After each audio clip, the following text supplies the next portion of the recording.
Families, இன்றைக்கி நம்ம restaurant ஸ்டைலில் சூப்பரான சிக்கன் ஃப்ரைட் ரைஸ் எப்படி செய்கிறதுன்றதை பார்க்கலாம். இப்போ நான் பவுலில் ஒரு 1/2 kg சிக்கன் எடுத்து வச்சுருக்கேன். இது கூடவே 1 டீஸ்பூன் இஞ்சி பூண்டு சேர்த்துக்கிறேன். இதுக்கேற்ப உப்பு சேர்த்துக்கலாம். காரத்துக்கேற்ப மிளகாத்தூள் சேர்த்துக்கலாம். அது கூடவே நான் இப்போ கார்ன்ஃப்ளவர் 2 ஸ்பூன் சேர்க்குறேன். பத்தலைன்னா நம்ம போட்டு சேர்த்துக்கலாம். கொஞ்சமாக சோயா சாஸ் சேர்த்துக்கலாம். அப்புறம் முட்டை உடச்சி சேர்த்துக்கலாம். இப்போது இது எல்லாமே மிக்ஸ் பண்ணிக்கலாம். இப்போ நம்மளோட சிக்கன் 1/2 an hour நல்லாவே மேரினேட் ஆயிடுச்சு. ஒரு சிக்கனாக போட்டு ஃப்ரை பண்ணி எடுத்துக்கலாம்.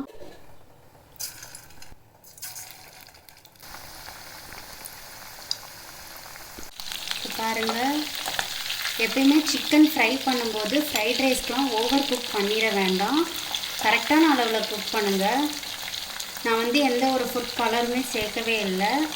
இப்போ நம்ம சிக்கன் எல்லாமே ஃப்ரை ஆகிடுச்சு.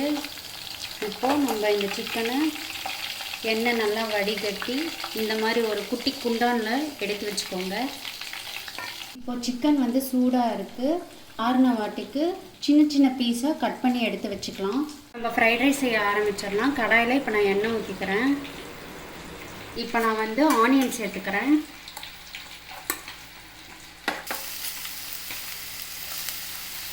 கொஞ்சமாக மட்டும் சேர்த்துக்கிறேன் ஜிஞ்சர் கார்லிக் பேஸ்ட். இப்போது இந்த டைமில் நான் முட்டை ஒன்று உடச்சி ஊற்றிக்கிறேன். நல்லா கலந்து விட்டுக்கோங்க. கொஞ்சமாக உப்பு சேர்த்துக்கலாம். கொஞ்சமாக மிளகாத்தூள் சேர்த்துக்கிறேன். ஆல்ரெடி ஃப்ரை பண்ணி குட்டி குட்டி பீசஸாக கட் பண்ணி வச்சுருக்கேன். இந்த சில்லியும் இதில் சேர்த்துக்கிறேன். இப்போ நான் ஆல்ரெடி சுடு தண்ணியில் பாஸ்மதி ரைஸ் பாயில் பண்ணி எடுத்து வச்சுருக்கேன். இதுவுமே இது கூட ஆட் பண்ணிக்கிறேன். நல்லா மிக்ஸ் பண்ணிக்கோங்க. நான் கொஞ்சமாக சோயா சாஸ் ஆட் பண்ணிக்கிறேன். இப்போது ஒரு 1.5 டீஸ்பூன் அளவுக்கு நான் கெச்சப்பும் ஆட் பண்ணியிருக்கேன். அப்படியே அழகாக மிக்ஸ் பண்ணி விட்டுக்கோங்க. இப்போ நான் 1/4 டீஸ்பூன் அளவுக்கு ஒயிட் பெப்பர் சேர்த்துக்கிறேன். அதிகமாக வேண்டாம். இது கூடவே நான் கொரியாண்டர் லீஃப் சேர்த்துக்கிறேன்.